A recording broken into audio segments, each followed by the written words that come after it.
This morning, Britain's Prince Andrew is responding to sexual abuse allegations against Jeffrey Epstein for the first time since his longtime friend hanged himself in jail. Queen Elizabeth's middle son says in a statement through Buckingham Palace that he is appalled by Epstein's alleged crimes. That follows newly released video showing Andrew inside Epstein's New York mansion back in 2010. Charlie Daggett is outside Buckingham Palace with more on this. Charlie, is this statement unusual, do you think? It is highly unusual, and the very fact that the palace decided to release a statement at all just shows you how seriously they're now taking this situation, and here's why.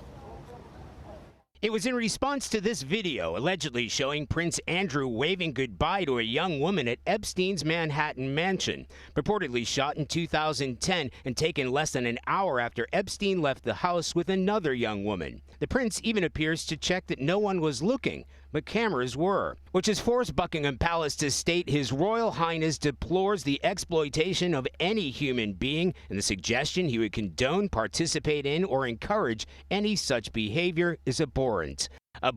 But the accusations go back to at least 2001, in this picture showing Prince Andrew with alleged victim Virginia Giuffre, who was only 15 at the time, and British socialite Ghislaine Maxwell.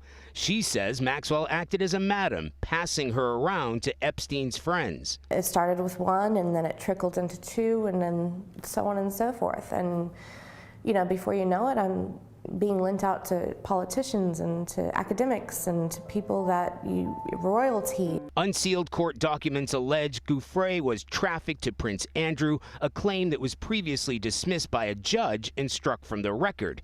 Royal correspondent Roy Anika says the palace finally had no choice but to react. Ever since Jeffrey Epstein died, there's been mounting speculation about what further evidence could come out about the Duke of York. Now, the only issue is with this statement, the palace have to be pretty confident that no further evidence is going to come forward further implicating the Duke of York and his connection with Jeffrey Epstein.